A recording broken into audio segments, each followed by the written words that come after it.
Alright, let's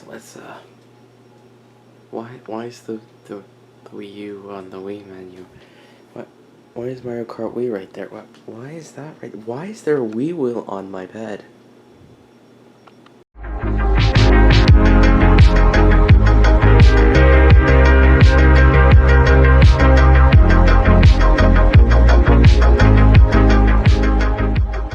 Right, everybody, today we will be playing Mario Kart Wii on a new series called Revisited. We'll get back to what Revisited is later. So today, let's just jump right into the Mario Kart action, and we'll see how this game is in 2020. Alrighty, hopping into N64 Bowser's Castle. Oh, this game and my Wii definitely have not aged too well, but it does look good. And right now I am using the Wii wheel, you know, the ultimate creation created by Nintendo themselves to make you feel like you're driving a car. And I have to say, this is one of the many Wii games to have motion control that I actually enjoy the motion control now, because I have the Wii wheel, which is an amazing piece of plastic. Now, many of the items Jesus Christ, many of the items added to this game are stuff that I personally enjoyed myself, and I'm also using automatic drifting because I never learned how to drift in this game, because this isn't the game I grew up with, so I wasn't too competitive with it. But with the new Mario Karts, like Mario Kart 7, Mario Kart 8 Deluxe, Mario Kart 8, I learned how to drift because I became a lot more competitive with it. But a lot of the items added to this game I enjoyed, like the whole idea of needing to the cloud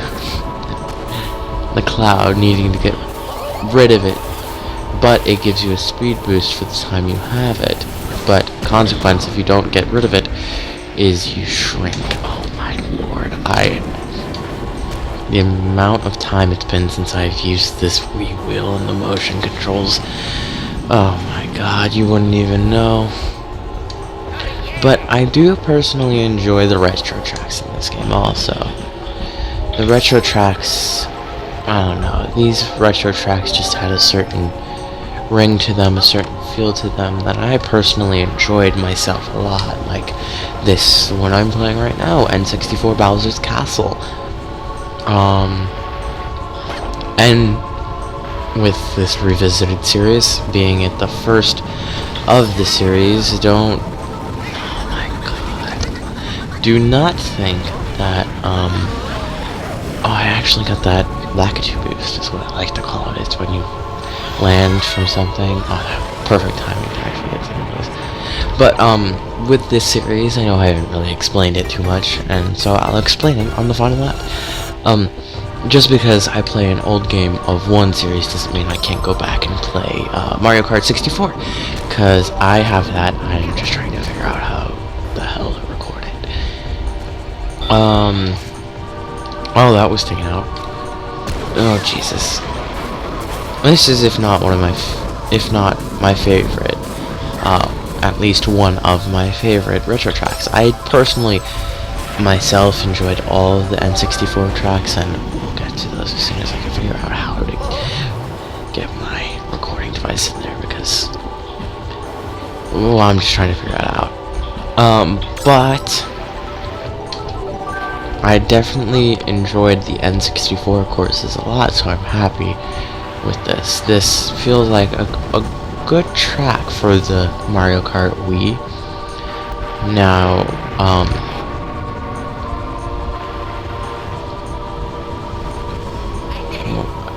I'm trying to figure out if I said this or not. But, I'll say it again anyway, who cares. With this series being at the start of the new series, I haven't you know, said anything about it yet. So, with it, just because I play one game, like, Mario Kart Wii, does not exclude me from playing Mario Kart 64. With the Mario Kart DS, I don't know how long it'll be till I can get something out on that. This is one of my... The Mario Kart DS brought a lot of my favorite courses also. And it was an interesting game with the addition of Rob and a tank. But it still is one of my favorites because like, this game was one of the games I grew up with, so it obviously holds a better place in my heart. But, I also grew up with, Double Dash. One of, actually, my favorite Mario Kart game is Double Dash. I also grew up with Melee, so I have tinted view towards Melee, because it's one of the ones I grew up with. But I also did have good enough money where I bought some of the N64 games for the Wii when the Wii shop was a thing. And I have to say I played Mario Super Smash Brothers, your first one, very recently, and I enjoyed it a lot more than I thought I would.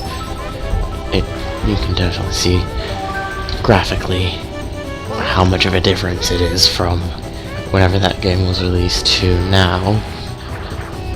But it's definitely fun to go back and play. I definitely have to figure out a way to play GameCube games, because, like I said, I grew up with the GameCube games, so it'd definitely be fun to play those games on this series. But for now, I have a stack of Wii games to get through, because the Wii was my console. It was probably the console that I grew up with. I didn't grow up with GameCube or, oh god, the Wii U. But Wii U was a part of my journey to Switch and all that. But I did not have it as my first console, and I'm happy.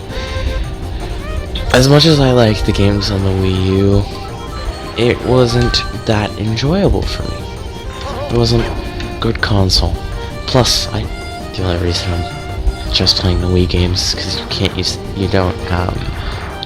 the gamepad, and that's good because I broke my charger for the gamepad, so I don't have a charger for the gamepad. Now to touch on the new courses this game has brought. I definitely have to say some of my favorites came from here, but necessarily most of my favorites came from Double Dash, or the DS, or actually Mario Kart 8. But this had a couple standouts for me. Definitely Coconut Mall, one of my favorites of all time to play on. Visually, each section is different, and it keeps you engaged, and it's just all around a fun idea for a course, you know, driving through a mall. But definitely was not one of my favorites in courses, I have to say. Like I said already, Double Dash and DS were probably where I enjoyed the courses the most, the tracks the most. Surprisingly, I was having a lot of trouble earlier playing this, and now I'm not. Struggle luck, I guess. I don't know. But, I do have to say, and I'll probably say it again whenever I get around to doing Mario Kart 64, I definitely think, drifting is much harder in the earlier games. For some reason, I think drifting is a lot harder in the older games than in the newer titles. It may be to be more user-friendly or something, but it was definitely really hard for me to drift back when this game first came out. Oh, I'm so stupid. Back when this game first came out. And when I was playing 64, Mario Kart 64, and then when I actually played it, when the Wii was all the rage, it was definitely a interesting attempt at drifting. I definitely can say I enjoy the new drifting over the old. As you can see, I'm using automatic drifting right now because, like I said earlier, pretty sure I didn't learn how to drift in this game, so I just totally have neglected myself from learning how to drift in this game. It's probably very easy. If I'm gonna do 1 or 2 episodes on this, I don't think I need to learn the fundamentals of drifting in this game. I might play it occasionally because it seems like a fun... Stupid cars. I swear to Christ. Because it does seem like a fun game to have at a party. Bring out the old stuff, you know, be like, yo, I have Mario Kart Wii. We should definitely play it right now. Instead of, you know, Mario Kart 8 Deluxe, or Mario Kart 7, or God knows Mario Kart 23, or something like that. Now to me, this game, the Wii, had the hardest Rainbow Road for me to fathom for some reason. I don't know if that made sense. Let me rephrase that. This game had the hardest Rainbow Road, in my opinion. I'm sure SNES, Super Nintendo, had a very hard and rigid Rainbow Road, but my God, this Rainbow Road. I look at the Rainbow Road of the Super Nintendo in Mario Kart 8 Deluxe, and my God, it's not as easy. It's not as hard as it's made out to be. But God, the motion controls combined with the fact that this Rainbow Road was just altogether really hard, I couldn't find it too enjoyable when I was playing it before. It was just so hard.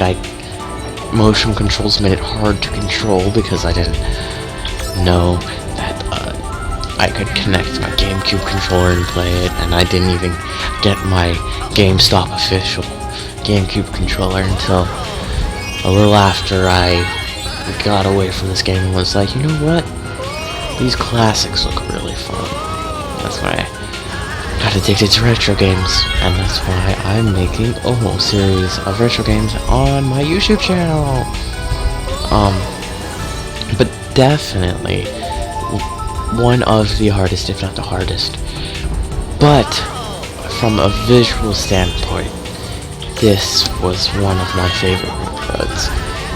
It seemed all too, you know, weird when you had Mario Kart 7. Then Mario Kart 8 came around, and the Rainbow Road was just unappealing. It was like you started at a space station, and then you hit the, you know, Jesus, red shells and blue shells. Christ, calm down. Oh my God. But you had Mario Kart 7s, and I have to say that was one of my favorites. Besides this one, obviously. This one's probably my favorite visually. But then Mario Kart 8 came along, and you were like, well, visually this isn't too good, and track-wise it isn't that good either. Because you started in a space station that was kind of just gray. Christ. That's another thing. When you fall, it's very visually pleasing for some reason. But you definitely can see that. Well, to me, I can definitely see that I like older Rainbow Roads more. Like Mario Kart 64. That Rainbow Road, one of my favorites.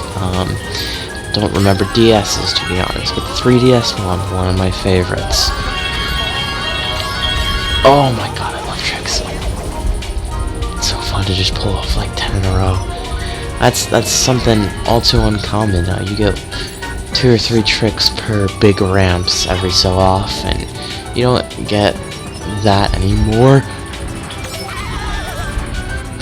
And there's also another thing I don't like. I don't like that you lose your items when you get hit by a POW block. POW block? There we go. It's not too fun. But yeah, tricks have become more and more elusive in my opinion. I feel like tricks this is when the tricks hit their highlight, in my opinion. They're at their peak. They're at their best performance in this game, in my opinion. And then the tried and true award ceremony. This also is one of my favorites, because you're right in front of Peach's castle. You got everyone there. You get 4th, 5th, however many places back are there. You get the trophy isn't that cool, but you get everybody's points. Yoshi sucked. And then you got 1st place, you know, all that cool stuff. It's very fun and very pleasing in my opinion. Anyway, thank you all for tuning into this episode of Revisited, and I'll see you in the next one.